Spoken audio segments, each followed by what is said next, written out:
네, 안녕하십니까. 매주 금요일 저녁 9시 으라차차. 이번 주도 다들 고생 많으셨죠? 대한민국 정말 기가 막힌 일이 너무 많습니다. 그쵸? 뭐 제가 말씀하지 않아도 분노할 일이 너무 많으실 텐데, 우리 불타는 금요일 약주를 드시면서 이 방송을 들으시는 분도 있을 수 있지만, 지금까지 일하시는 분들 또는 휴식을 취하시는 분들 다 좋습니다. 예, 오늘은 우리나라 중소기업 피해 사례 중에 대표적인 피해 사례가 바로 키코 피해 사례입니다. 들어보신 분도 있을 텐데, 키코 피해자들 대표해서 코막중공업의 조붕구 대표님, 언론에도 자주 나오시는 분이에요. 조붕구 대표님 스튜디오 오셨는데, 한번 키코 피해 무엇이었으며 중소기업인들로서 어떤 고통이 있는지 자세히 들어보겠습니다. 잠시 전하는 말씀 듣고 오겠습니다.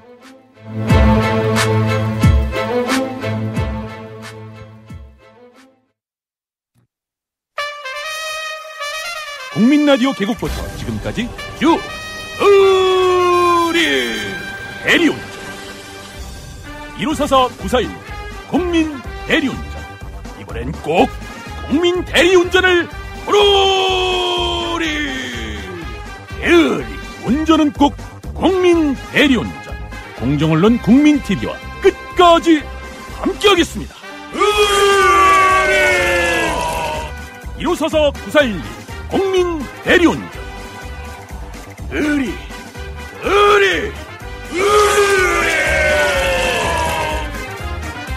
1544-941 국민 대리운전. 상상해보세요.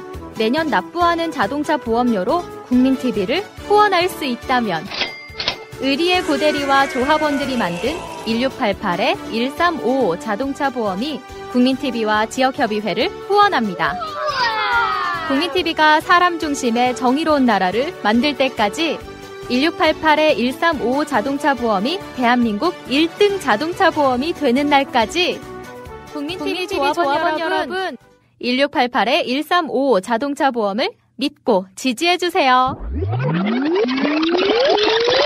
안녕하십니까, MB입니다. MB만 반띵 정신 있는 게 아니다. 대단히 감사합니다. 네, 여러분, 매주 금요일 저녁 9시로 옮겼죠? 지난주에 금요일 저녁에 많이들 들어주시고 댓글도 많이 남겨주셨더라고요.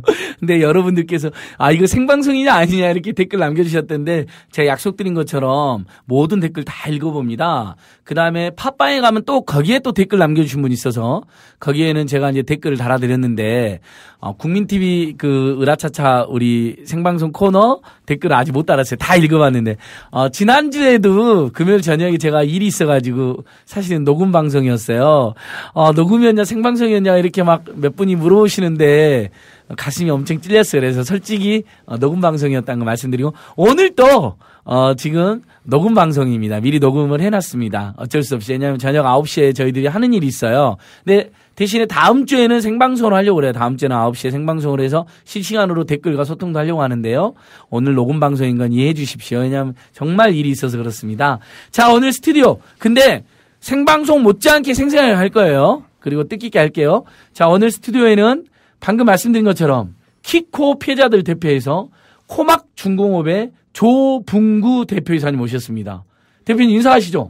예, 안녕하십니까. 생방송인 줄 알고 왔는데 생방송이 아니라고 해서 마음은 조금 편한데요. 아무튼 저는 생방송처럼 진행하겠습니다. 그럼요. 제가 밑에 댓글도 상상으로 읽어드릴게요. 지금쯤 벌써 댓글에 짜짝짝짝 조붕구 대표님 반갑습니다 막 이런 댓글이 달리고, 중소기업 하기 힘들지라고 댓글 다시는 분이 있고요. 그 다음에 저번에 한겨레 신문에 뭐 토요일에 만난 사람, 한겨레가 만난 사람 기사 잘 봤어요 뭐 이런 막 기사를 감사합니다. 막 링크 시켜주는 분들이 많이 있고 그래요. 감사합니다. 예.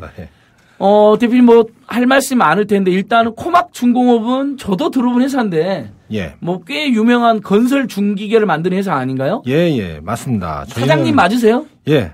근데 이렇게 사장님 프롤레타리아처럼 생겼어요. 저요? 네.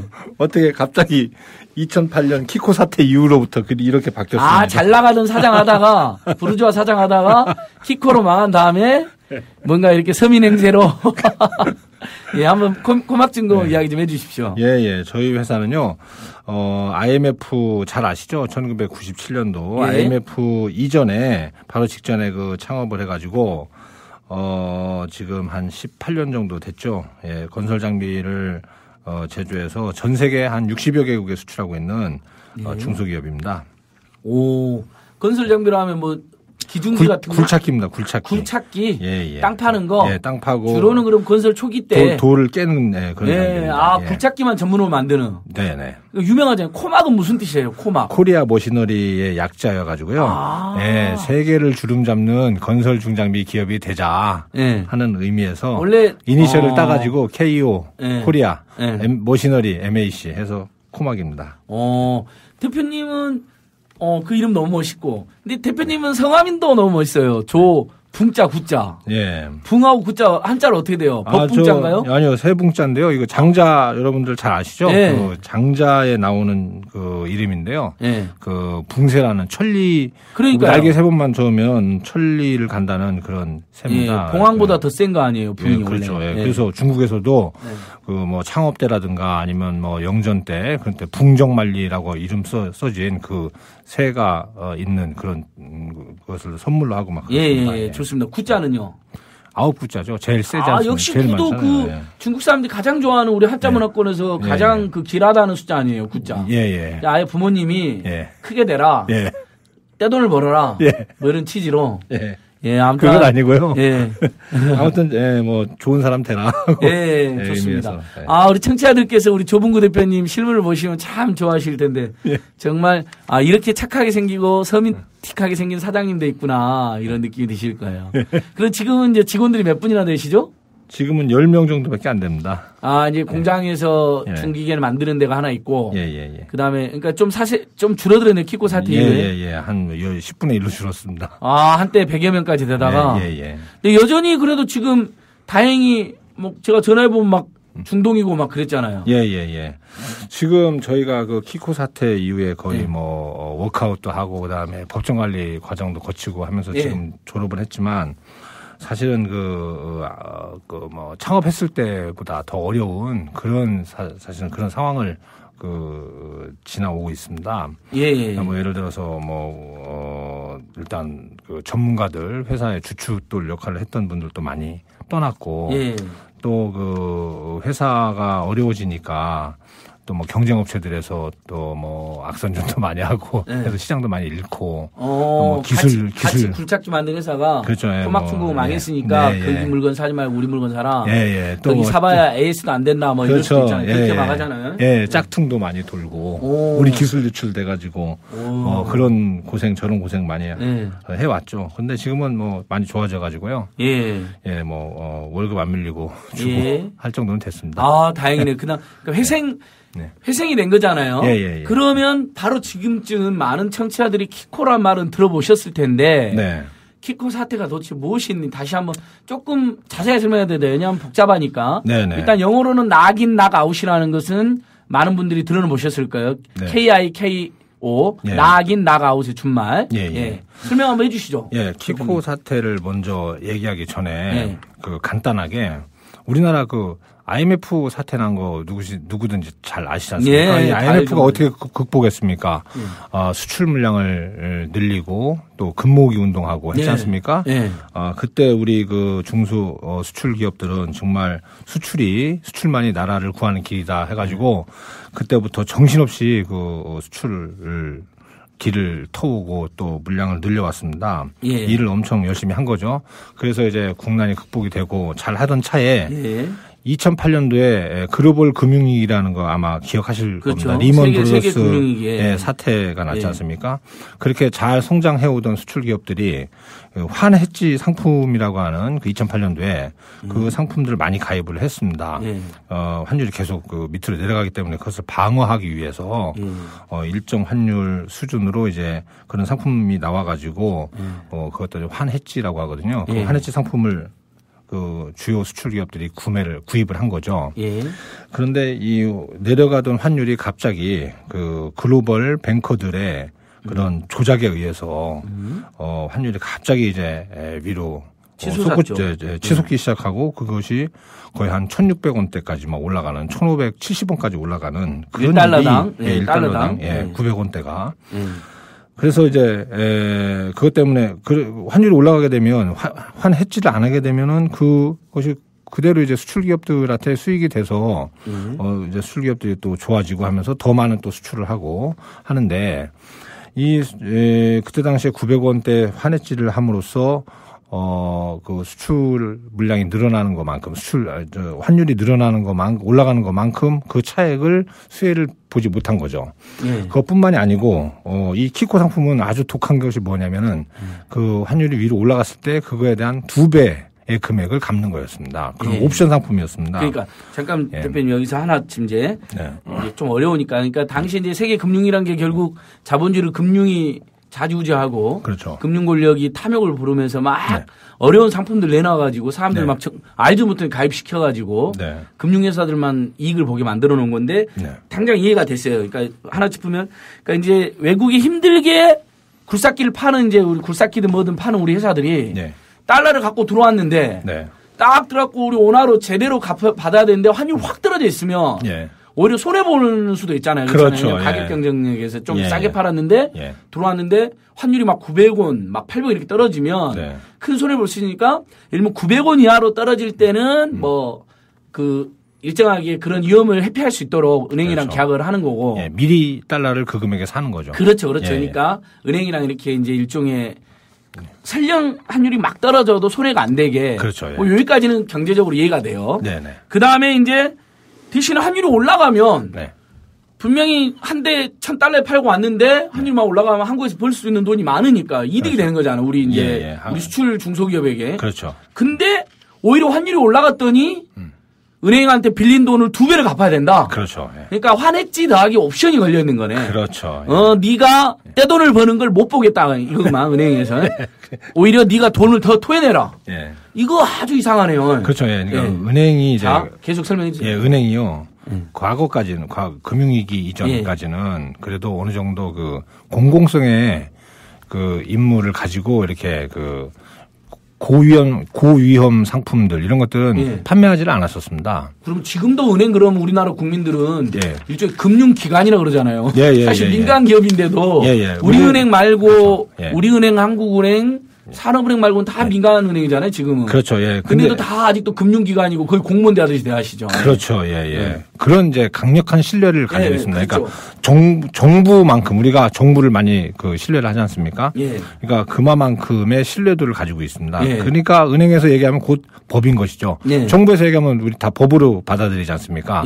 저 박근혜 정부는 제가 안 그러긴 하지만 일단 일반적으로의 가버먼트의 존중. 근데 은행에서 얘기하면 그거 신뢰하지 않는 사람이 어디 있습니까? 그렇죠. 100% 다 신뢰합니다. 그러다 보니까 은행에서 추천하는 거라든가 이런 부분들은 거의 나를 보장해주고 나를 보호해주고 나의 재산을 늘려주거나 또는 보장해주는 그런 역할을 하는 좋은 분들이다라고 하는 그런 생각들을 다 가지고 있지 않습니까? 또 안전하게 또 할 수 운영하는 그런 것이 이제 뱅커인데 그렇게 인식을 하고 있었을 때에 바로 이런 고위험 상품을 회사가 도산할 정도로 740여 개 그 중소 중견 기업들이 가입을 했는데요. 이 환해지 상품에 키코 상품에 그 중에 2010년 자료에 의하면 우리가 그 키코 대책위원회에서 조사했을 때 그때 자료에 의하면 약 한 120개 정도의 회사가 도산을 했었습니다.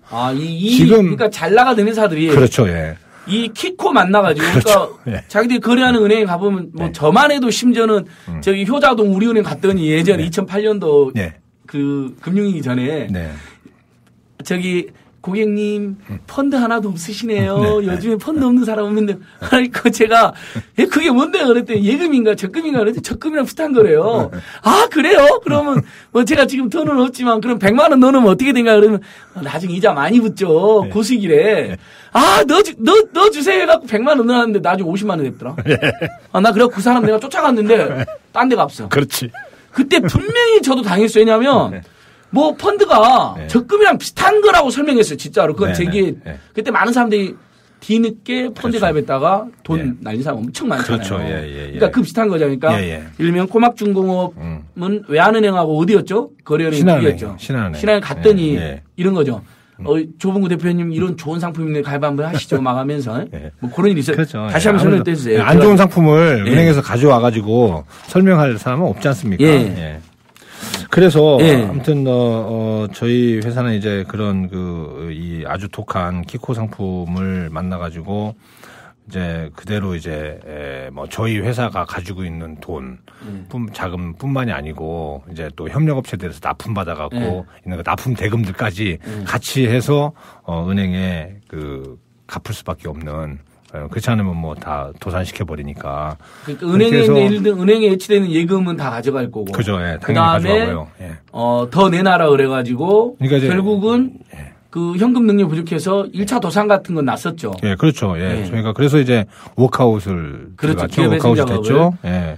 그 채권 은행들 지시에 따라서. 그렇죠. 예. 그거 가지고도 이제 안 돼 가지고 결국에는 이제 법정 관리를 들어가게 된 거죠. 2012년도에 법정 관리에 들어가서 이제 나름대로 그 회생 작업을 열심히 해서 1년 만에 이제 저희가 조기 졸업을 했습니다. 그러니까 굉장히 그러니까 그 굴착기 분야에서는 어쨌든 세계적 기술과 명성이 있으니까 그렇죠. 왜냐면 판매망이 무너지지 않으면 개선할 수가 있는 거잖아요. 왜냐면 고객들이 품질과 또 우리의 또 저력을 또. 뭐 이 자리에서 제가 굴삭기를 보여드릴 수도 없고 뭐 다 뚫어버리나요? 바위라든지 뭐 이런 것도. 저는 굴삭기 앞에 붙여가지고 그 바위 뚫는 그 기계를 생산하는 겁니다. 드드드드드 하는 거 있잖아요. 굴삭기 앞에. 포크레인 전체를 만든 건 아니고 그 굴삭기 앞에 제가 이렇게 부시는 거. 흙 캐는 거 말고 교체하잖아요. 그렇죠. 센 거 나타나면. 그렇죠. 그걸 뭐라 그래요? 무슨 거대 드리라 그러나요? 브레이커라 그래요. 브레이커. 브레이커. 네. 그 한국말로는 이제 굴착기라고 하고요. 그래서 이제 그 제품에 대한 이제 지명도가 있었기 때문에 지금도 이제 그 고객들이 이제 많이 이제 찾아주시고 해서 이제 회사가. 오케이. 대표님. 자, 여기서 하나 또 짚고 넘어갈게. 자, 이 과정을 조금만 더 리뷰를 해보자. 그러니까 그래서 환율이 떨어질 것을 걱정해서 한해치 상품 가입했는데 오히려 은행에서는 환율 오를 일 없을 테니까 그렇게 급격하게 오를 일 없을 테니까 환율 급등 구간을 설정해 가지고 그 기간에 만약 환율 오르면 2배로 네가 내는 걸 해라. 그렇죠. 빌려간 돈을 이렇게 하는 거잖아요. 대출해간 돈을. 그러니까 그랬는데 실제로 대출도 아니고 대출도 아닙니다. 그냥 그 달러를 사서 올라간 금액에 달러를 사서 갚는 겁니다. 2배 일정 구간이 넘어간. 예를 들어서 뭐 950원에 계약을 했다. 근데 뭐 1,000원이 넘어간다. 그러면 그 1,000원 넘어간 그 부분. 그러니까 950원부터 계산해서 그럼 1,200원 됐다. 은행으로 때 대출 받은 건 아니고 대출도 아니고 예금도 아니고 그냥 옵션 상품 계약한 겁니다. 그래가지고 그러니까 나중에 실물 없이 우리가 달러를 받을 수도 있고 우리가 토해낼 수도 있고 뭐 이런 상태로 계약을 해가지고. 그렇죠. 근데 환율이 올라갔잖아요 그때. 경제금융위기 때 막 고환율이라고 날렸잖아요. 어느 구간으로 설정돼 있었어요? 보통 한 900원에서 950원 사이였었죠. 900원에서 950원 사이로 있었는데 950원 이상으로 올라갔잖아요. 바로 올라갔죠. 그러면 거기서 다 2배 토해내라. 예를 들면 이제 토해내기 시작했죠. 10,000달러를 계약했다. 그럼 20,000달러를 내놓는 거네요. 그렇죠. 만약에 배로 올리면. 배로 올리면. 요 과정이 조금만 청자들한테 설명이 필요하실 것 같아서. 그러니까 이제 이겁니다. 예를 들어 100만 불로 해서 900원씩 계약을 했다. 근데 950원이 넘어가게 되면 이제 곱하기 2배를 내놔라. 그 구간만큼. 그러니까 950원이 넘어가서 만약에 뭐 가장 맥시멈 환율이 한 1,570원이었으니까 한 1,500원으로 계산했을 때 1,500원이 되면은 550원씩의 그 차이가 나지 않습니까? 근데 900원에 계약했으니까 600원이지 않습니까? 950원 넘어갔고 타치를 한 겁니다. 그것이 바로 낙아웃입니다. 그렇죠. 낙인 낙아웃. 환율 아래로 떨어진 거고 설정한 낙아웃은 환율 위로 올라가는 거고. 그래서 600원씩 계산이 되지 않습니까? 불당, 달러당. 이걸 곱하기 옵션이 여기서 이제 옵션이 붙는 겁니다. 곱하기 2가 되면 1,200원이지 않습니까? 그러면 1,200원이면 벌써 몇 배입니까? 그죠? 900원에 곱하기 한 1점 몇 배 되지 않습니까? 그러니까 1,200원씩을 물어내는 겁니다. 그러니까 물건을 팔아서 900원을 받아서 1,200원을 다시 은행에 내놔야 되는. 그러니까 회사가 금방 무너지겠죠. 금방 부도나겠죠. 그러니까 이제 이해하셨죠? 그러니까 900원을 받아야 되는데 오히려 물건을 팔아가지고 심지어는 900원을 받는 게 아니라 900원 토해내고 그 다음에 또 300원을 더. 그래서 그러니까 1,200원. 2배 이상으로 토해내서 옵션 구간이 그 네, 환율이 더 그렇죠. 올라갔으니까. 네네네. 그래서 돈을 토해내고. 그렇죠. 한 푼도 받아내지 않고 오히려 뱉어내는. 그렇죠. 예. 와, 어떻게 이런 걸 생각을 한 거죠? 그러니까 그 글로벌 뱅커들 있죠. 예. 예, 그분들이 이미 그 이런 금융 위기가 올 거라는 것을 예측을 하고 예. 예, 미리 이렇게 안 좋은 상품을 그 우리나라뿐만이 아니고 전 세계 수십여 개국에 팔았습니다. 그리고 어차피 은행들은 환율이 급등하면 자기들 이익이고 환율이 급등할 상황을 알 수 있을 수도 있잖아요. 그렇죠. 내부 자료들에 의하면 알고 있었습니다. 네, 알고 있는 은행들은 네. 적극적으로 팔았고요. 몰랐던 은행들은 좀 소극적으로 그러니까 팔았고. 적극적인 은행들은 더 나쁜 놈들인 거 그렇죠. 알고 네, 그렇죠. 환율 급등하면 우리가 2배로 돈을 받아낼 그렇죠. 수 있으니까 네. 네. 이건 뭐 금융 상품이 아니라 일종의 투기인데요. 예. 투기고 사기. 예. 투기를 넘어선 사기죠. 네, 사기인데 예. 실제로 근데 예를 들면 중소기업 하신 분들이 그랬을 거 아니에요. 아니 나는 그냥 은행에 돈 넣어놓고 아니, 이건 돈하고 상관없다니까요. 그러니까 이제 예를 들면 우리 산에 돈 벌면 은행에 돈 넣어놓고 네네. 근데 나중에 이제 돈 벌면 달러가 너무 까치 떨어져가지고 네. 뭐 환율이 너무 아래로 내려갔을 때 약간만 피해를 보호해달라 보호해달라 하면서 우리가 보험처럼 약간 뭐 보험금 그렇죠. 뭐 예. 매달 뭐 10만 원 낸다 예. 이런 건 우리 이해를 하잖아요. 예. 그게 아닌 보통 근데 중소기업은 그런 정도만 하려고 그러잖아요. 그렇죠. 예. 근데 창구에서 뭐라고 꼬드긴 거예요. 이제 네. 그동안에 뭐 여러 매체를 통해서 이제 뭐 얘기가 됐지만 일단 설명을 잘못했습니다. 예. 설명을 이 상품을 들게 되면 환 차익을 많이 볼 수가 있다. 근데 실질적으로 보면 그 구간도 얼마 되지 않고요. 한 달 정도밖에는 이제 차익을 못 보는 많이 보더라도 아니면 그 밑에 하단 만약에 9억 원대로 계약했다 그러면 뭐 880원 하단으로 내려가면 또 그 계약 자체가 무효가 되는 이런 또 옵션 조항이 또 하나 있었어요. 그래서 그렇죠. 너무 떨어지면 또 무효. 그래서 은행이 또 손해를 안 보려고 무효로 만들어 놓고. 그렇죠. 예, 그래. 너무 뛰면 지기들이 2배로 그렇죠. 가져가고. 그렇죠. 예를 들면. 예. 그래서 이제 그런 데에서 이제 상품 계약을 하면서 이제 기업들은 좀 착시를 일으킨 거죠. 예, 착각을 하게 된 거예요. 예. 뭐 은행에서 좀 안전하게 이게 하겠구나. 그러니까 위로 이제 올라갈 그런 개연성보다는 좀 밑으로 떨어지는 그런 당시에 막는 그런 정도 수준으로 이렇게 생각을 많이 했구나 이렇게 생각을 했던 거죠. 예. 그리고 또 하나는 이제 그러니까 충분한 설명을 하지 않았고요. 이 위험성에 대해서. 그다음에 두 번째는 이게 환해지 상품으로서의 적합성이 현저히 떨어지는데도 불구하고 이제 이거 이미 사실로서 증명이 되지 않습니까? 이게 환해지 상품으로서 기능을 했었으면은 망하지 말았어야죠. 그렇죠. 중소기업은 망할 수 없는 거죠. 예. 그렇죠. 당연히 오히려 중소기업을 그렇죠. 도와주는 상품이 되는 건데. 그렇죠. 예. 그래서 이제 결과론적으로 봤을 때는 이건 상품의 적합성에 또 문제가 있었던 것이었다 하는 것이고요. 그리고 또 이제 뭐 위협, 강압 뭐 이런 부분들도 사실 많이 나타나죠. 왜냐하면 이거를 가입을 안 하면 뭐 외환 관리를 게을리하고 하는 기업이기 때문에 벌점을 주겠다라든가 뭐 그런 여러 가지. 그러니까 일종의 회유 또는 채권은행, 대출은행으로서 그렇죠. 예. 신용에 대한 평가를 이걸 가입 안 해주면 우리가 전략적으로 파는 상품인데 서운하다, 가입해라. 강권도 하고 강추도 하고 막. 그러니까 이제 환율이 내려가면 무조건 안 좋지 않습니까? 수출기업한테. 이거에 대해서 해지 활동도 안 하는데 상품이 은행에서 권하는 상품도 가입도 안 하고 그럼 내 마음대로 하겠다 하는 그런 기업을 자기들이 어떻게 그러니까 신뢰를 하느냐. 미래 위험에 대비도 안 하는 은행이다. 아니 그런 기업이다. 그렇죠. 예. 그러면 뭐 그 얘기를 들은 경영자나 또는 그 CFO나 이런 사람들은 당연히 이거 또, 내 또 허점을 또 은행에서 잘 짚어줬구나. 그때만 해도 이제 은행이 신뢰를 하니까. 우리를 이렇게 알뜰살뜰하게 챙기는구나 알고 그렇게 순진했던 겁니다. 그러니까 그렇게 해서 750개 기업이 가입해가지고 무려 3조 원 이상의 손해를 입고 그렇죠. 기업들이. 근데 그것보다 훨씬 더 입었는데요. 그때 당시까지, 그때 우리가 통계 낼 때 2010년도 그때까지가 이제 3조 원이었고요. 그리고 이제 도산한 기업들도 있지만 이제 도산하지 않는 기업들은 어떻게 해서 도산 안 했냐면 이건 이제 어떤 기업이든지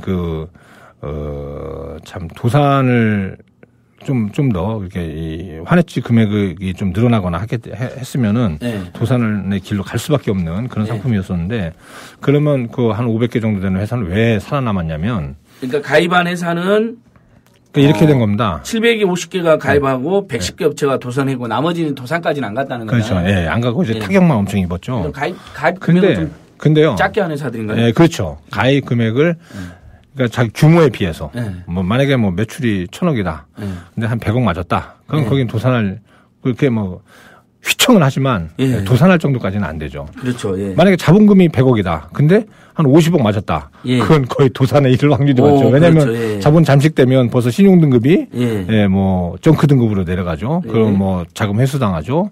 투자 뭐 회수당하죠. 뭐 살 수가 없죠. 예. 예, 그래서 자본금의 최소한 뭐 일정 퍼센테이지 이상 자본 잠식이 되면서부터 이제 그 자본금의 몇 배, 뭐 우리 같은 코막 같은 경우는 한 6배 정도 맞았거든요. 예, 그러니까 이 자본금에 비해서 많이 맞은 업체들은 이제 도산에 이르게 되고 그렇지 않고 뭐 자본금에 뭐 미미하게 맞은 그런 기업들은 이제 전혀 문제 없이 그러니까 작게 가입한 데들은 살았고. 예를 들면 코막중공업은 얼마를 계약을 한 거예요? 저희는 키코 피해 금액만 한 100억, 100억 이상. 그러니까 100억 그러면 정도? 예. 한 50억 정도 계약을 했는데 2배로 받았다고 치면 예를 들면 이제 그냥 아닙니다. 정교하게 하지 말고요. 아닙니다. 예, 이거는요. 깊이 들어가면요. 이 밤을 며칠 밤을 새도 복잡하죠. 계산이 복잡하죠. 이게 이 키코 상품이 얼만큼 어려운 상품이냐면요. 그 저희도 깜짝 놀랐는데 그 슈퍼컴퓨터 있지 않습니까? 우리나라에 그 서울대하고요. IBM하고 또 어디 한 군데 있습니다. KST인가 어디에 있다고 그러는데 서울대에서요. 서울대 슈퍼컴퓨터로다가 이 상품을 해석하는데 6개월 걸렸습니다. 그렇게 복잡한 그렇게 머리가 좋은 사람들이 이걸 만들어낸 겁니다. 이 상품을. 그러니까 그래서 이걸 이해하려면 은행 사기꾼들은 도대체 정체가 뭐예요? 그 보니까 우리나라 은행들도 그 사람들한테 자문을 그 상품 컨설팅료를 주고 그 제품을 받는다더라고요. 네네. 그러니까 중개한 은행들이 거의 대부분이죠, 우리나라. 네, 그러니까. 우리나라에서 이 상품을 설계한 게 아닙니다. 그러니까요. 갖고 와가지고 그냥 소개를 받은 겁니다. 그러니까 뭐 예를 들면 미국의 그런 금융투기 공들이 그렇죠, 예. 설계를 하고 그렇죠. 그 프로그램을 뭐 하나당 뭐 하는 은행에 10억씩 받아 먹는다 막 이런 식인 거잖아요. 예, 뭐 아마 그 내막은 잘 모르겠지만 아무튼 뭐 은행들은 그렇게 들었어요, 저도. 그러니까 그 상품 설계를 산다고. 네. 그래서 하여튼 피해는 우리 중소기업들이 다 입게 된 거죠. 예. 그렇게 해갖고 2010년에만 110개 업체가 줄도산하고. 네. 그래서 이제 분노하신 우리 중소기업들 키코 공대를 꾸리고. 네네. 그 다음에 한국기업 회생지원협회도 만들고. 네, 그거는 이제 저희가 법정 관리를 들어가서 보니까 좀 너무 억울하고 그냥 우리가 뭐 예를 들어서 경영을 게을리했다든가 또는 뭐 한계 기업이라든가 무슨 뭐 진짜 경쟁력이 없어가지고 무슨 큰 실수를 해서 뭐 경쟁력이 없어졌다든가 뭐 그런 것도 아니고 이거 정말 그 A4지 몇 장밖에 안 되는 그 계약서 그 환해지 계약서 그거 가지고 회사가 막 도산을 하고 이게 내몰려 버리고 또 정말 동고동락했던 직원들도요 뭐 회사가 갑자기 그렇게 됐는데 뭐 하여튼 직원들이 하여튼 피땀 흘려서 같이 키운 거 아닙니까? 그죠? 얼마나 참 속이 터지고 그 환장하겠습니까? 뭐 참 뭐 마지막에 뭐 합니까? 저 사장 원망하지 않겠습니까? 뭐 웃는 얼굴로 나가겠습니까? 그 지경이 됐는데 회사가.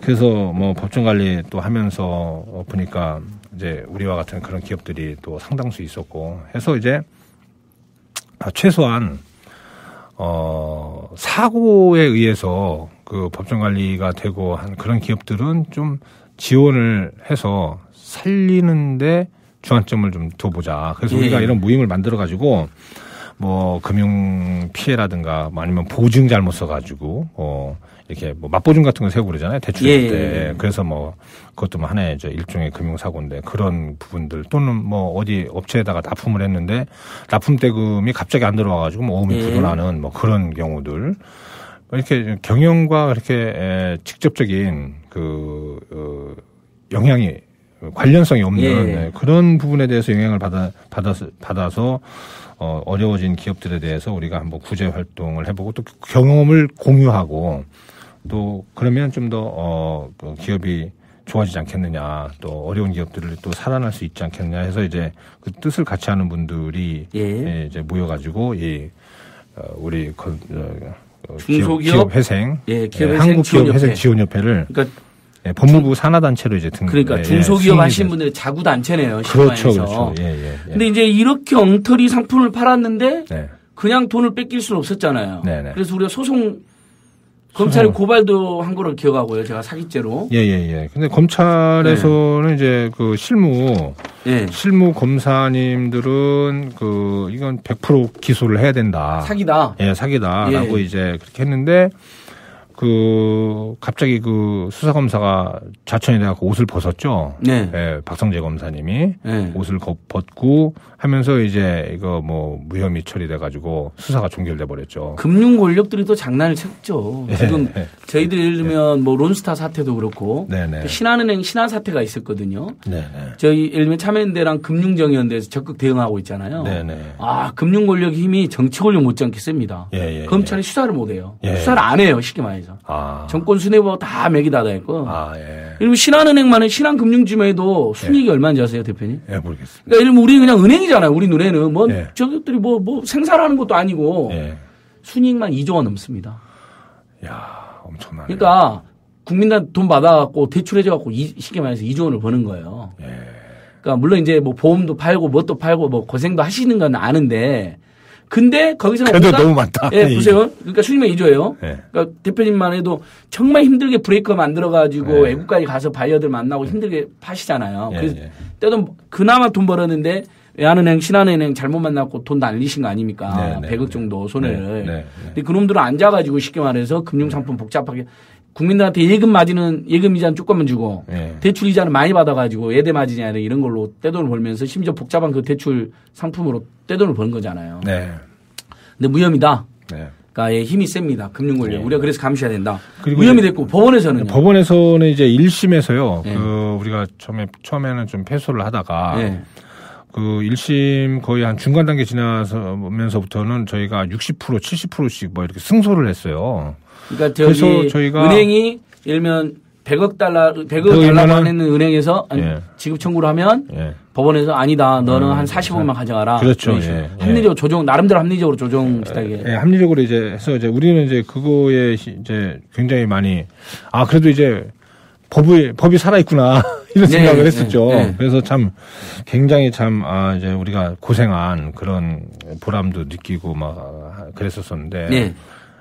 또 은행에서 또 갑자기 이제 그렇게 되니까 또 항소를 해서 대법원에 상고하고. 예, 고법으로 가고 네. 또 또 상고를 해서 또 대법원으로 가고. 네. 근데 이제 거의 다 깨졌습니다. 그러니까 예. 다 지거나. 예, 거의 다 졌죠. 좀 내용이 좋아서 올라가면 또 파기당하거나. 예. 그래서 거의 다 그냥 중소기업이 다 책임져라. 은행은 잘못 없다 이런 식이네요. 네. 그래서 그러니까 이게 전부 다 검찰도 대법원도 법원도 항상 권력자의 편이에요. 전체적으로 보면. 예, 근데 아무튼 저희는 대법원에서 진짜 굉장히 많이 기대를 했었거든요. 예. 그동안에 참 이 사건이 이게 어느 날 갑자기 이렇게 일어나가지고 시간이 얼마 지난 것도 아니고 충분한 판사님들이 연구하고 충분히 정보 수집하고 할 수 있는 시간들도 굉장히 많았었고 해서 그래서 저희는 정말 우리 피해 기업들의 그런 실상 이런 부분들을 정말 법에서 반영을 해서 좀 구제가 될 줄 알았었는데 거의 전패를 한 그런 결과가 나온 것이죠. 그래서 상당히 정말 우울하죠. 아직도 우리 중소기업들은요. 사실 표현은 안 하고 있지만 속에서는 키코 진짜 피해자들. 그렇죠. 그래서 키코 공대위에도 모여 있고 중소기업 지원협회도 모여 있는. 그렇죠. 대표적으로 일성기업이라는 기업이 매출만 2,300억 가까이 된 회사가 망해버렸다면서요, 사실상. 거기도 이제 법정관리가 들어갔죠. 네, 그러니까 어떻게 된 겁니까, 이 회사? 그 회사도요, 제가 말씀드렸다시피, 이제 매출 또는 자본금 대비해서 비중이 많게 되면 굉장히 어려워집니다. 바로 도산 들어가죠. 근데 이제, 그것도 자구 노력을 좀 어느 정도 하고서 그 다음에 이제 그 뭐 보충 관리를 들어가거든요. 보통 이제 뭐 도저히 안 될 경우에. 근데 자구 노력이 뭐냐면은 이제 하나는 뭐 매출을 증대시켜서 이익을 내서 갚는다든가 또는 이제 자금을 수여를 받아가지고 그거 가지고 갚는다든가. 근데 이제 이 기업 같은 경우에는 그 자금 자체 자금으로 한 키코를 한 1,000억을 맞았어요. 매출 한 반 정도를 맞았죠. 자체 자금으로 현금으로요. 그 500억 정도 기업에서 가지고 있으면 굉장히 탄탄한 기업입니다. 아, 현금. 그렇죠. 500억. 야, 엄청난 기업이죠. 그렇죠. 그래갖고 이제 해결 안 되니까 500억을 빌렸어요. 빌려가지고 이제 같이 해서 이제 넣었는데, 이 회사는 이제 키코는 그렇게 해서 이제 극복을 어느 정도 하는 듯 했어요. 했는데, 또 대기업에 또 하청을 받으면서 그 단가 후려치기 있지 않습니까? 그 얘기 많이 나오죠. 거기에 그러니까 또 완전히 우리 일선기업은 시켜서 키코 금융 권력한테 한번 당하고 대기업한테 단가로 당하고. 단가로 또 한 1,000억 해서 또 날라갔어요. 그러니까 연타석으로 그걸 맞으니까 그 건실했던 기업도 일선기업이니까 뭐 만드는 회사였죠? 거기가 그 플랜트 하는 회사인데요. 굉장히 뭐 한국에서 아니 세계적으로 유명한 회사입니다.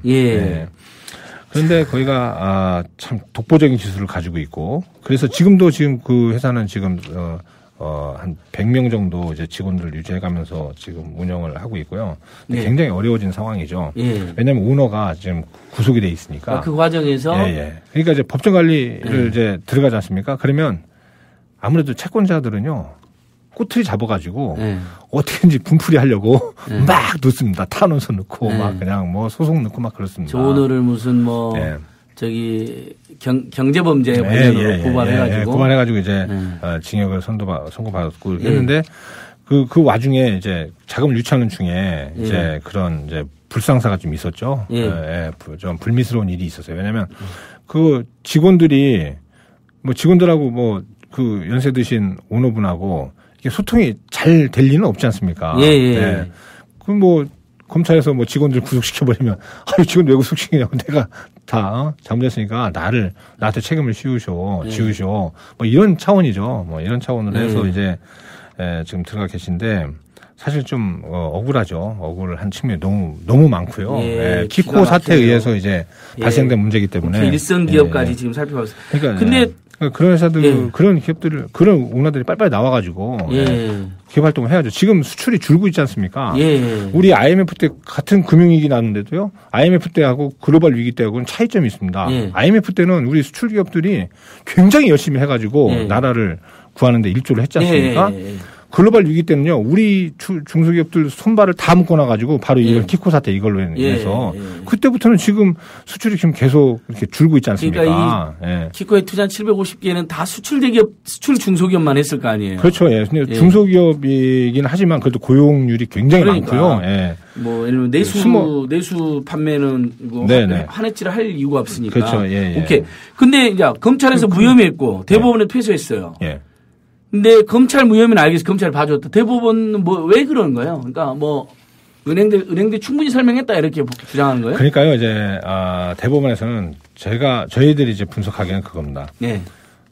은행한테 만약에 책임을 물리면 은행에서는 이제 망한다고 그러거든요. 은행이 망하면 IMF 받지 않냐. IMF 때 저런 것도 온다. 은행이 그거에 대한 이제 순이익만 2조 원인 은행이 신한은행이 예를 들면 100억에서 50억 탕감됐다. 그거 아주 망하지는 않죠. 그래서요. 그래서 이제 조금 제가 아쉬운 부분이 뭐였냐면은 인도라든가 그다음에 또 이태리, 독일, 일본 뭐 이런 나라들에서 같거나 또는 유사한 상품에 대한 판례들이 사전에 이미 나와 있었습니다. 이런 부분들을 좀 더 심층적으로 분석을 해서 했었더라면 기업도 구하고 또 은행도 같이 이렇게 상생할 수 있는 그런 아주 정말 절묘하고 좀 더 생산적인 그런 그 판결을 할 수 있지 않았겠느냐. 그러니까 다른 나라에서는 이 비슷한 한해치 상품들에 대해서 또는 사기 판매한 어떤 환율 상품 관련해 가지고 대부분 피해자의 편을 들어줬는데 그렇죠. 우리 정반대로 은행의 손을 들어주고. 왜냐면 그 글로벌 은행들이 대부분 다 판매를 했었기 때문에 그 글로벌 은행도 까딱 없습니다. 그 나라 들어와가지고 거기서 뭐 이익 본 거 다시 내놓는 거기 때문에 뭐 은행이 손해 볼 게 없는 거죠. 가져간 거 다시 내놓는 거거든요. 예. 그럼 기업은 살지 않습니까? 그러니까요. 은행도 아무 문제가 없고요. 아니, 그러니까 2배 가져가기로 되어 있는 것에서 원래대로 그냥 그렇죠. 예. 그 1대1 정도로 나누면 되잖아요. 예. 뭐 그렇게 하든지. 근데 좀 더 그러니까 사실 그래서 민변이나 참여연대 변호사님들 이런 사건은 판결로 가는 것보다는 조정을 하자. 그렇죠. 예. 근데 조정도 안 된 거죠. 예, 안 된 겁니다. 예. 은행들 대부분 또 무슨 김앤장이 뭐 이런 애들 썼을 거 아니에요. 예. 그렇죠. 예. 그러니까 뭐 최고의 로펌들 떼돈을 주고. 예. 그러니까요. 떼돈이 어떻게 되냐. 우리 키코 기업들 그 변호한 그 로펌들 변호사 비용이요. 한 회사당 보통 한 500만 원에서 1000만 원 줬습니다. 한 건당 500에서 1000인데 그러면 뭐 맥시멈 해도 뭐 1000만 원 계산했을 때 우리 같은 경우는 두 건이거든요. 그러면은 2천만 원이지 않습니까? 그러니까 이제 근데 일반적인 그렇죠. 근데 소송 비용 겨우 냈는데. 근데 은행에서요. 우리한테 청구 들어온 게 얼마인지 아십니까? 1억 8천만 원이 넘습니다. 그러니까 자, 요거 거의 10배야. 거의 10배. 진짜 여러분 이건 우리 코막 중공업 키코 피해자 조분구 대표님 나오 계시는데 여러분 안타깝게 생방송은 아닙니다. 미리 녹음했습니다. 왜냐하면 금요일 9시에 저희들 할 일이 있어가지고요. 그래도 댓글 응원 댓글 많이 남겨주시는데 그러니까 지금 은행에서 1억 8천이 들어왔다는 건 그거잖아요. 키코 때문에 수십억의 수백 피해를 봤는데 재판 끝나고 나니까 은행들이 재판 때 자기들이 쓴 변호사 비용 내놔라고 이른바 그렇죠. 그 재판 비용 또 청구가 그렇죠. 한 회사당 1억 안팎씩 들어온다는 거죠. 한 건당. 그러니까 아예 사기성 금융거래를 해가지고 어마어마한 피해를 주고 그러니까 보세요. 10개가 넘는 회사를 도산시킨 다음에 그렇죠. 다 죽어가고 있는 사람들한테 와서 야 소송비용 더 내놔. 그렇죠. 1억씩 내놔. 2억씩 내놔. 그렇죠. 이건 완전히 너무 뭐 사기 집단에다가 그러니까 변호사 비용도 공갈 집단이에요. 그 변호사 비용도 상상이 안 가는 돈입니다. 중소기업들은 겨우 500만 원, 1000만 원 정도인데 그렇죠. 얘들은 이제 대형 로펌 써가지고 엄청 돈을 써서 아니 같은 변호사 같은 한국의 법률을 가지고 하는데 그 사람은 10배를 받아야 되고 우리 중소기업을 대변한 변호사는 10분의 1밖에 못 받는 그렇게 가치 차이가 있나요? 저는 한번 물어보고 싶습니다. 이 정도 같은 40패시하고 패스하고 같은 짭을 가지고 있는 분들의 그 부가가치가 그렇게 차이가 나나요? 그렇게 차이가 납니까? 대한민국에? 법원에서 소송 비용 그 산정 기준이 있는데. 이건요, 공평하지 않습니다. 절대. 그러니까, 그렇죠. 절대 공평하지 않습니다. 대형 높으면 돈 많이 같을 수는 없지만. 사정인데. 그렇죠. 같을 수는 없지만. 이건 어떠한 논리로도. 그래서. 누군가는 이게 답을 내놔야 됩니다. 그러니까 이제 피해본 회사들한테 또 1인당, 한 회사당 평균 1억이 좀 넘는 변호사 비용까지 청구가 됐다는 거죠. 재판 비용까지. 재판져서 다 울고 불고. 그렇죠. 피눈물 흘리고 직원들 떠나가고. 심지어 일부 사장 구속도 내고 완전 망해가지고 미칠 지경인데. 그렇죠. 어느 날 통지서 받더니 예를 들면 너무 힘드시니까 우리가 채권 금액을 일부 감해주겠다가 아니라 야, 1억씩 더 내라. 그렇죠. 이런 빌어먹을 놈의 은행놈들 진짜 너무한 놈들이네요. 근데 제가 저번에 어떤 보도에 하니까 어디 우리 야당 의원 어떤 분이 미국 검찰청에 물어봤죠. 이런 키코 상품 같은 거 미국 법률은 어떻게 되냐. 그러니까 사기죄다. 처벌한다. 그 이야기도 좀 해주세요. 어느 의원이 김기준 의원이던가요? 그때 그 김기준 의원님이 그 미국의 그 증권거래위원회 그쪽에 이제 질의를 했죠. 그리고 또 우리 공동대책위원회에서도 또 로펌 통해서 우리가 또 질의를 했습니다. 그리고 한국 검찰에서도 가가지고 직접 면담을 했습니다. 굉장히 독특하고 복잡한 상품이니까 이거 사기 같은데 어떠냐? 그렇죠. 그랬더니 사기다. 자기들 같으면 처벌한다.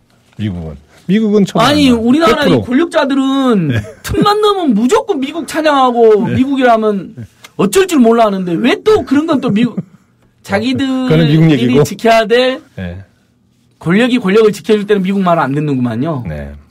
그래서요. 참 요즘에 보십시오. 요즘에 그 리보 금리 담합하고 얼마 전에는 그 환율 담합했습니다. 해서 환율 올려갖고 튀겨먹은 업체들 튀겨먹은 그 글로벌 은행들 한 10몇 개 미국과 영국에서 크게 한번 맞았지 않습니까? 우리 그 키코 기업들 지금 몇 개 업체도 다이렉트로 지금 미국에 지금 소송 대열에 지금 그 뒤에 들어갔거든요. 또 다른 사건이죠?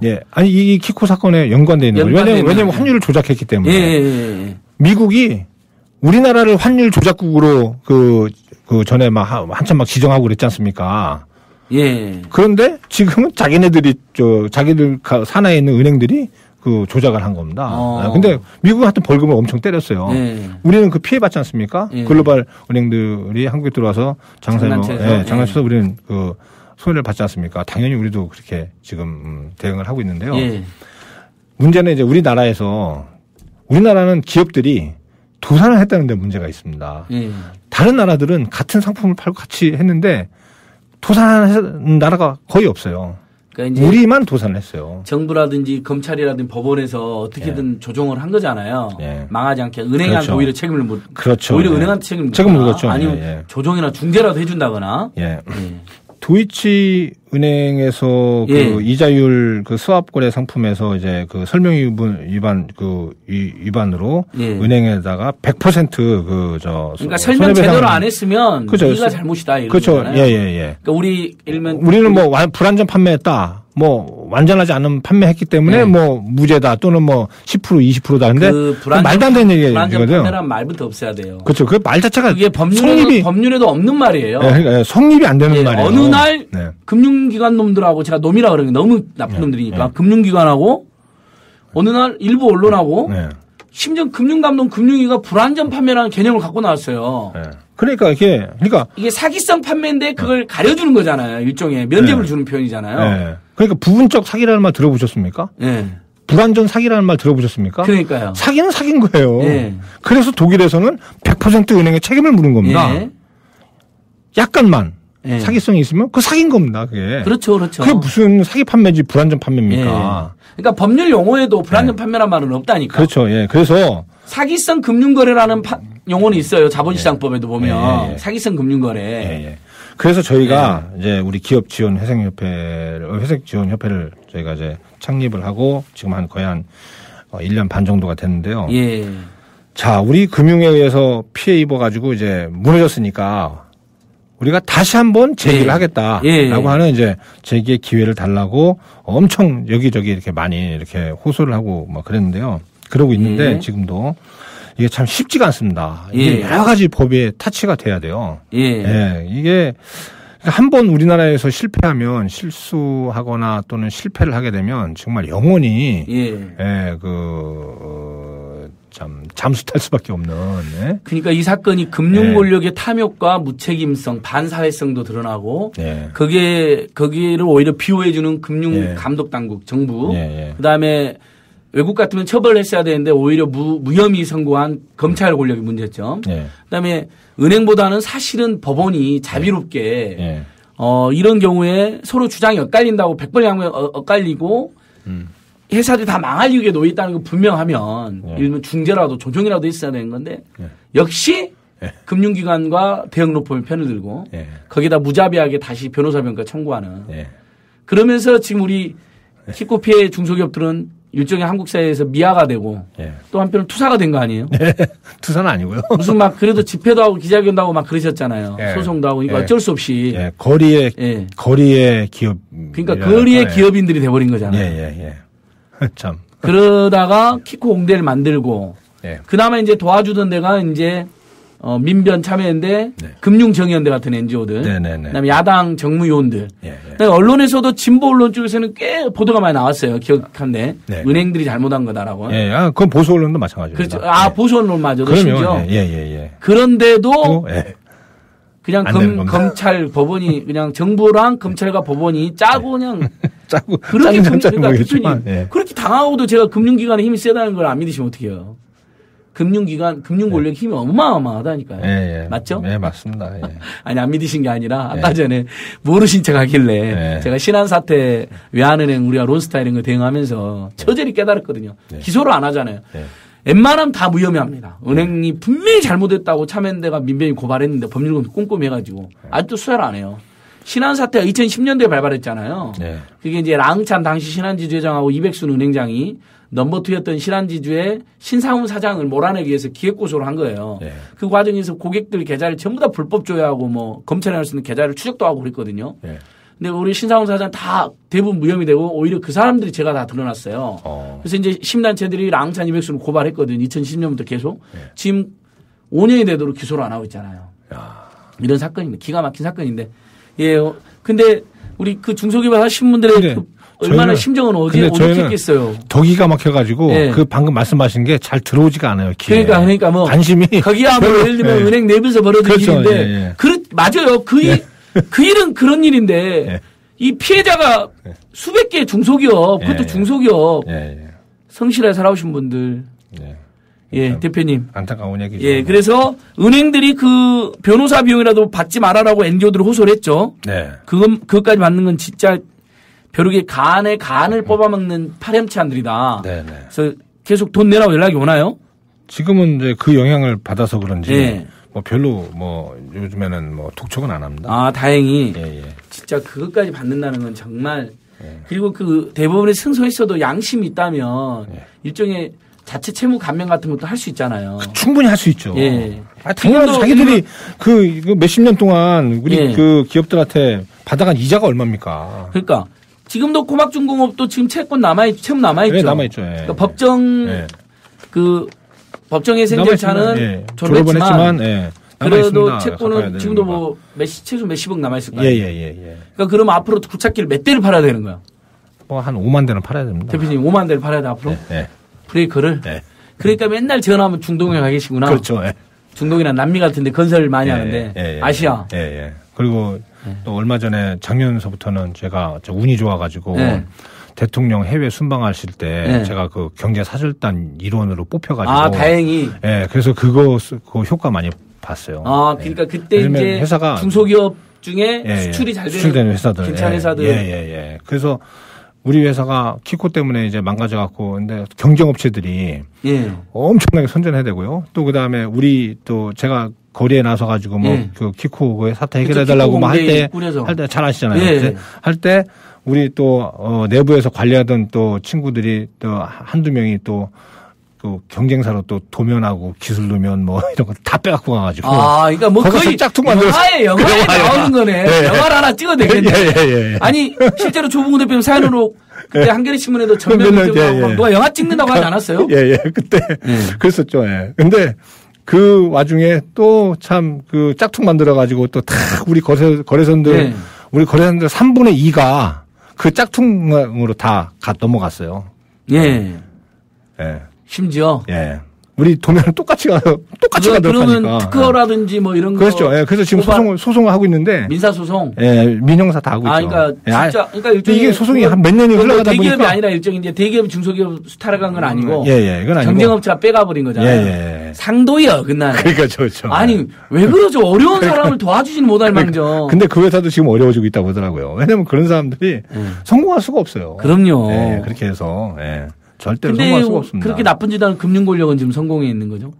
아, 그것도 나중에. 다 심판 받겠죠? 심판 받습니다. 100% 받게 돼 있어요. 심판 받다고 저는 생각합니다. 100%, 그거, 그래서 대표님 어떻게 이제 향후 대응 어떻게 할 거예요? 아직도 그런 몇십억씩 이자가 남아있고 저 채무가 남아있고 우리 회사들 어떻게 해요? 아, 그래서 이제. 아니, 열심히 일해서 벌어서 갚아야죠. 그리고. 도둑질 그거 말고는 방법이 없는 거예요. 예를 들면 계속 우리 정부의 중소기업 하는 분들이나 또는 정부가 좀 나서서 은행들에게 채무 조정을 강력히 요구해야 되는 거 아닌가요? 아, 그러면 편하죠. 엄청. 근데 이걸 나서는 사람 아무도 없나요? 없죠. 예. 고양이 목에 방울 달라고 그러는 분이 계셨으면 이런 일이 지금까지 이게 있겠습니까? 그러면 아무튼 키코 공대랑 기업회생협회랑 참여연대랑 민변은 계속 그 이야기를 같이 하죠 뭐 야당 의견이나 이건 채무조정도 필요하다 이 중소기업. 그러니까 저번에 제가 토론했었잖아요. 그래가지고 실제로 토론해가지고 그걸 요구했잖아요. 지금요 그 법정관리기업들이요 그 한 3년 차 되면 다 무너집니다. 2년 차 또는 3년 차 되면 다 무너지는. 졸업을 했어도 무너지는데요. 왜 그러냐면. 바로 그때부터 이 채무가 이제 다시 살아나서 갚는 시기가 옵니다. 영업이 그만큼 그 안에 활성화가 되면 괜찮은데 우리처럼 뭐 기술 유출이 됐다든가 아니면 중요 인력이 빠져나가가지고 경영에 문제가 생긴다든가 하게 되면 이 정상적인 그 영업 활동을 하기 어렵지 않습니까? 그러니까. 그만큼 수익이 안 나기 때문에 맞습니다.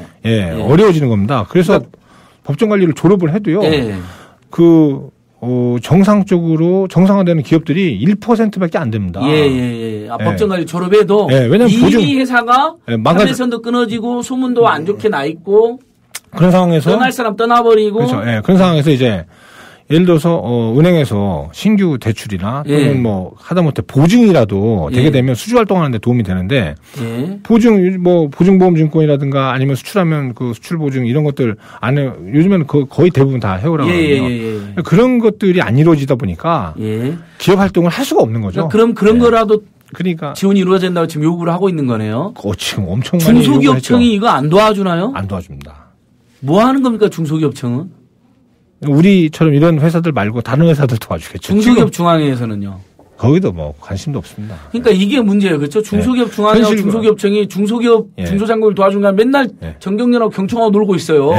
경제우단체라고. 저는 거기에 들어가지 말라는 거예요. 왜냐하면 그 맨날 대기업들이 장난치는데 왜 거기 들어가서 들러리를 하냐는 거예요. 오히려 중소기업 경제단체 총연합회를 만들어서 거기서 맞서야죠. 대응하고 은행들이 잘못하게. 또 열받네, 이것도. 조홍구 대표님. 이제 시간이 많이 남지 않았는데, 감사원에 감사 청구도 하시기로 했잖아요. 했나요? 예, 했습니다. 저는 했었는데, 그것도 이제, 안 됐죠. 그럼 국회의원들이요. 국회의원들의 동의가 필요합니다. 감사 청구한 것도. 이제 그냥 국회가 감사 청구하려면. 근데 뭐, 안 됐죠. 그럼 우리가 다시 해봐야겠네요. 다시 추진해보는 걸로 하죠. 다시 국회 상임위 의결을 해주거나. 그리고요. 그리고 키코 이 사건은 다시 재수사해야 됩니다. 그러니까 이건요. 공소시효는 남아있죠. 그럼요. 2010년 주로 가입한 건 2008년도고. 그다음에 피해를 본 건 2010년도 11년도니까. 그리고 사기죄라면 공소시효 남아있는 거잖아요. 그리고 검찰에서 만약에 안 된다면요.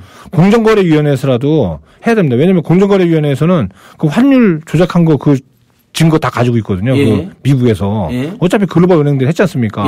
우리 기업들 피해 입었지 않습니까? 불공정 거래 아닙니까? 좋습니다. 그러면 공정위 신고라도 같이 하시죠. 그렇죠. 공정거래위원회는 그런 인식들이 정확하게 돼 있는 분들이기 때문에 가능할 거라고 생각합니다.